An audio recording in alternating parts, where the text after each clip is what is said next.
Na nga po dyan mga ka-farmers.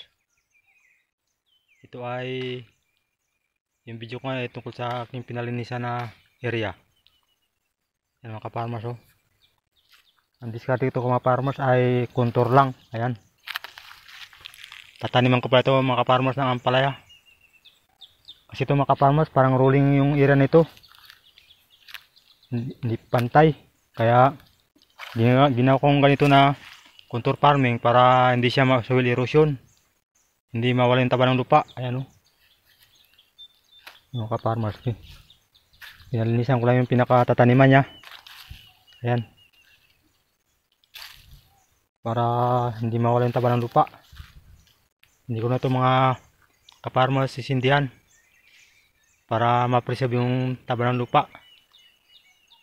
Ayan.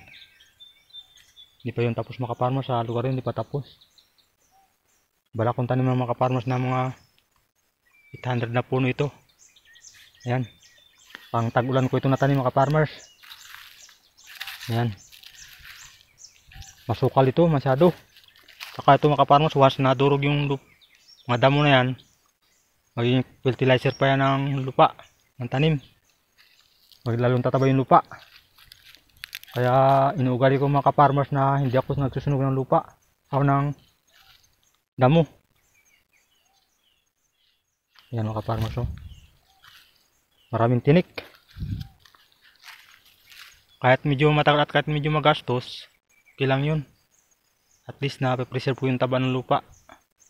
Kasi pag once na sinindihan ko siya, na inaanod ng kwan, pag nasakaling ng ulan, malakas yung ulan, inaanod dyan yung taba ng lupa, yung soil erosion. Kaya para ma-avoid ko yung soil erosion, nagko-control farming ako.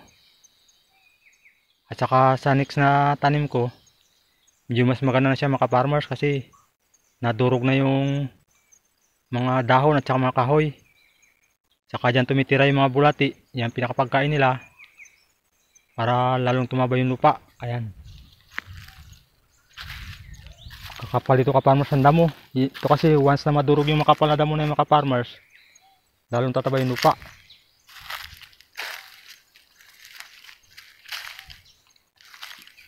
I-update ko ito mga ka-farmers kung sa kanina paggawan ko na ng balag. Medyo mabato mga ka-farmers yung area na ito.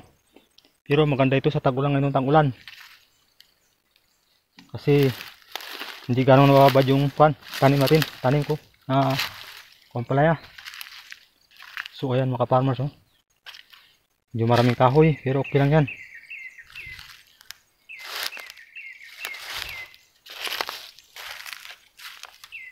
Yan. Farmers, oh. Ay mga farmers, bundok yan. Nalibutan ito kay farmers ng bundok.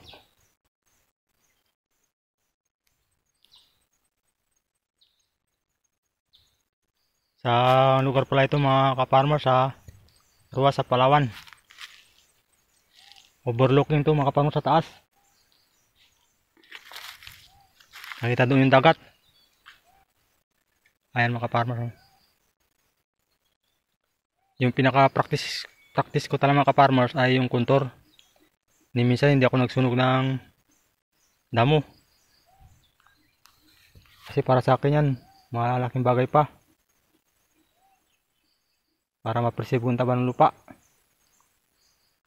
Sa next kong tanim, mas lalong tataba yung lupa pag nadurog na yung mga kahoy-kahoy at saka mga dahon-dahon. Kaya lagi ako nagko-contour farming mga ka-farmers. Yan. Saka maiwasan pa natin yung makatulong tayo sa pag-preserve ng pag-init ng panahon, yung global warming. Farmers, oh. Pinapahiwalay ko na pa ka-farmers yung mga kahoy na medyo malaki. Gagawin ko na pinaka-poste. Ayan, oh. Yun. Para makatipid-tipid na. Ayan. Sa bawat linya ko mga ka-farmers, ito ko pa itatanim yung ampalaya. Sa bawat linya niya pinalinisan ko. Ito kasi mga ka-farmers, pag once na umulan na yan, unti-unti na yung madudurog. Kaya walang problema yan kahit medyo masukal siya. Yan mga farmers. Oh. Saka marami pang panggatong. Pag na paggawan ko ito ng ka-farmers ng balag, sa paggawa ng balag i-update ko ito, bibigyan ko ng video paano gumawa ng balag at paano paglalagay ko ng lubid, paglagay ko ng mga poste mga ka-farmers. Sa mga nanonood ko pa lang na ngayon dyan ay sana paki-like and share nyo yung aking video ngayon sa tungkol sa contour farming, kasi napakahalaga yung contour farming. Hindi yung kailangan natin silaban yung mga dahon kasi nasusuwil erosion yung lupa. Wala nang pinaka buffer zone. Ayan mga ka-farmers. Oh. Ito yung nagsisilbing protection mga ka-farmers sa soil erosion, yung yan, pinaka mga damo.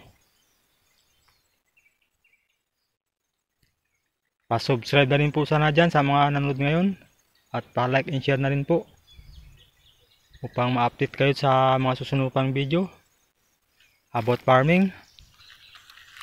Kasi mga ka-farmers, yung pinaka trabaho ko na ay mag-farm, magtanim ng gulay. Yun na kasi yung pinakahilig ko at pinagkakitaan ko. Doon na kasi ako masaya. Kahit minsan nalulugi, para sa akin okay lang yun, masaya na, basta masaya ako, nakakita ko yung tanim ko na maganda at mayroong bunga, masaya na ako doon mga ka-farmers. Ayan mga ka-farmers pala yung sa baba, doon yung bahay ko sa baba konti. Sa mga subscriber ko pala dyan, maraming salamat sa inyong suporta sa aking YouTube channel. At naway huwag kayong magsawa. God bless you all. Happy farming. Bye bye. Thank you for watching.